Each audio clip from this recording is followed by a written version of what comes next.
उनका यूरिन में जलन हो रही है। तो किडनी के पेशेंट जितने भी होते हैं अक्सर वो सुनते हैं कि उन्होंने पानी कम पीना है। पानी जब आप पीते हैं तो पानी, ये ग्लास जो पानी का है इसमें क्रिएटिनिन नहीं होता, इसमें यूरिया नहीं होता, ये पानी सिर्फ पानी होता है।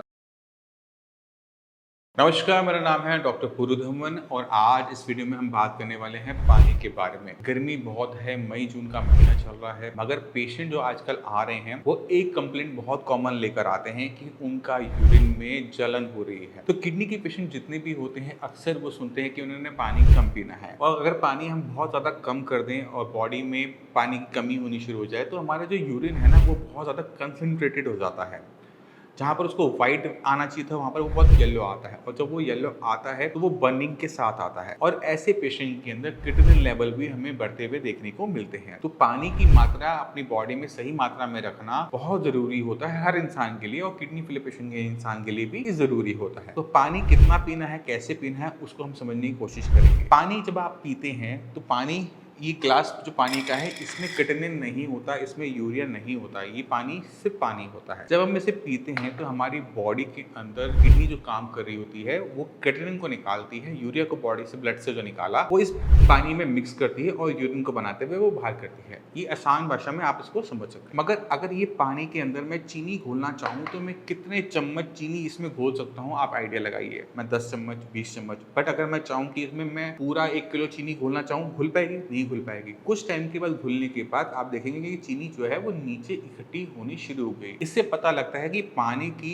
जो चीजों को घोलने की क्षमता है ना वो एक पर्टिकुलर लिमिट तक है, उससे ऊपर अगर कोई भी चीज जाती है तो वो उसमें घुल नहीं पाती है। तो अगर हम पानी कम पीते हैं तो हमारी बॉडी में जो वेस्ट मटेरियल निकालने का, जो घुलने का जो प्रोसीजर है वो कम हो पाता है। तो हमें प्लेंटी ऑफ वाटर लेना पड़ता है जिससे हमारा क्रिएटिनिन और यूरिया अच्छी मात्रा में उसमें डिजॉल्व होता हुआ बाहर जाए। बट किडनी फेलियर पेशेंट में दिक्कत क्या होती है कि जब किडनी खराब हो रही होती है तो बॉडी में स्वेलिंग भी देखने को मिल रही होती है। अगर स्वेलिंग बॉडी में देखने को मिल रही है इसका मतलब ये है कि बॉडी में पानी इकट्ठा हो रहा है, और अगर ये पानी बॉडी में इकट्ठा हो रहा है तो वो अलग तरह की कॉम्प्लिकेशंस को पैदा करता है। फ्लूइड ओवरलोडिंग की वजह से बीपी बढ़ जाता है, हार्ट पे प्रेशर पड़ता है, और अगर ये पानी आपके लंग्स में जाता है लेटते हुए तो आपके लंग्स खराब होने के भी चांसेस होते हैं। तो पानी की मात्रा ज़्यादा है तो नुकसान है, कम है तो नुकसान है। तो किडनी फेलियर पेशेंट को अपनी बॉडी के अंदर पानी की मात्रा को किस तरह से कंट्रोल करना है उसे समझना बहुत ज़्यादा ज़रूरी हो जाता है, और खासकर गर्मी के मौसम में। पहला काम हम क्या करेंगे, अपनी बॉडी में चेक करेंगे कि हमें स्वेलिंग है या फिर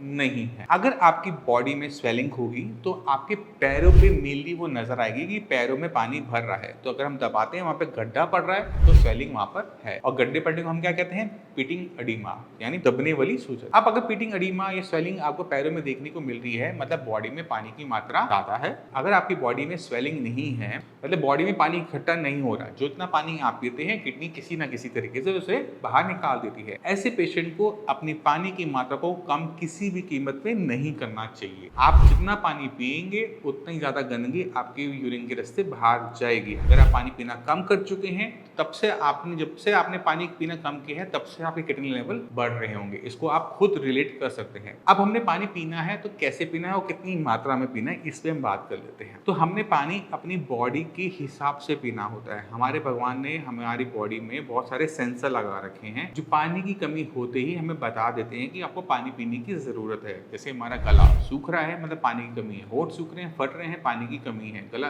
तो मुंह अगर सूख रहा है तो पानी की कमी है, तो हमें इसे पूरा करना है। बट कैसे करना है वो इंपॉर्टेंट होता है। अगर मैं ये 4 गिलास पानी एक साथ पी जाऊंगा, अगर मैं किडनी फेलियर का पेशेंट हूँ तो ये 4 गिलास में एक साथ प्रोसेस नहीं कर पाऊंगा, और रिजल्ट क्या होगा, पानी मेरे शरीर में इकट्ठा होना शुरू हो जाएगा।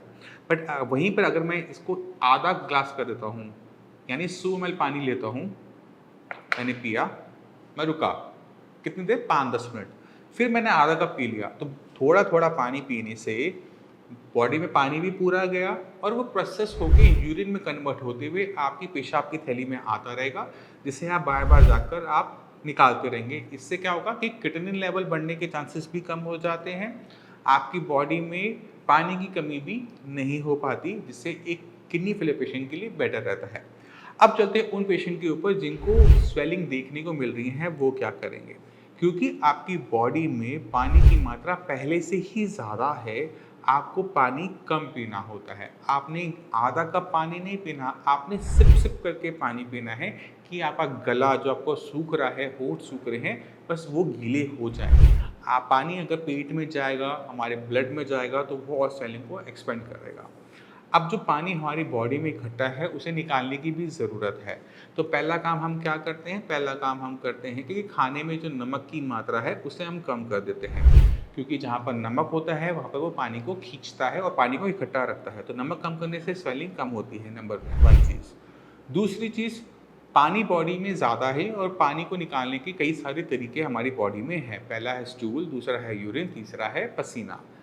अब यूरिन के रास्ते जितना निकल रहा है उसको बढ़ाने के लिए हम डाययूरेटिक मेडिसिन का यूज़ कर सकते हैं। तो बहुत सारी डाययूरेटिक मेडिसिन होती हैं, लेसिक्स ले सकते हैं, डाइटो ले सकते हैं, डिपेंडिंग अपॉन कि स्वेलिंग की कितनी मात्रा में है। तो उसका अगर डॉक्टर आपको लिख के देता है तो उसको आप यूज़ कीजिए, जिससे आपकी बॉडी में पानी की मात्रा आराम से कंट्रोल हो।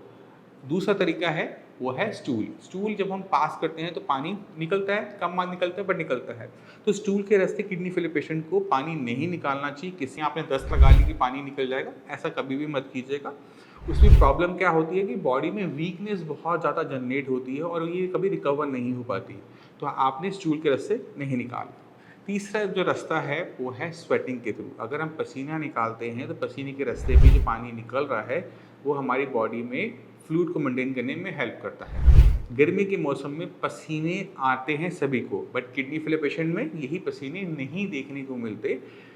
अब वो क्यों नहीं मिलते उसको हम अगली वीडियो में हम डिस्कस कर सकते हैं, मगर हमें अगर पसीने निकाले जाएँ तो हमारी बॉडी में पानी की मात्रा कंट्रोल होगी। अब पसीने निकालने के लिए हमें थोड़ी सी एक्सरसाइज करनी चाहिए या फिर हमें गर्मी में बैठना चाहिए। ये 2 ऑप्शन हमारे पास खुलते हैं।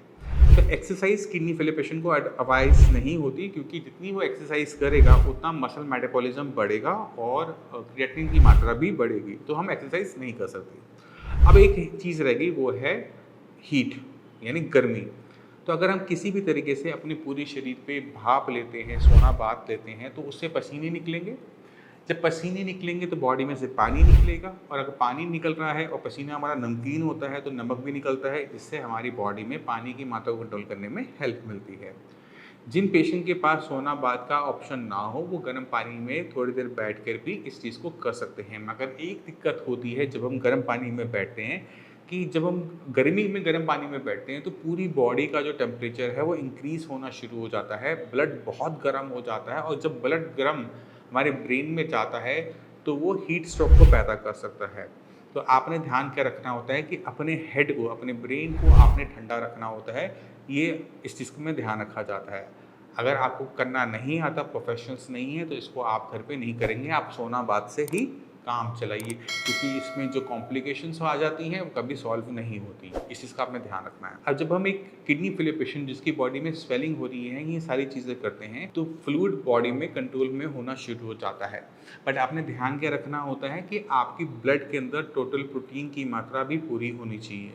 तो जब भी आप KFT करवाते हैं तो उसमें टोटल प्रोटीन की एक वैल्यू आ रही होती है। अगर आपका बॉडी में, ब्लड में प्रोटीन कम है तो खून पतला हो जाता है, और खून पतला होने की वजह से पानी में बनकर पैरों में भरना शुरू हो जाता है। तो ऐसे पेशेंट जिनके अंदर स्वेलिंग है और टोटल प्रोटीन की मात्रा कम आ रही है, उनको प्रोटीन इंटेक की ज़रूरत होती है। बट प्रोटीन इंटेक से दिक्कत क्या होती है कि जितना वो प्रोटीन इंटेक करेंगे उतना क्रिएटिनिन लेवल बढ़ता है। तो इसको आप अपनी मर्जी से बिल्कुल मत कीजिएगा। तो जब आप कभी साई संजीवनी से जुड़ते हैं तो आपको हम कोशिश करेंगे कि आपको लाइट प्रोटीन डाइट पे रखा जाए।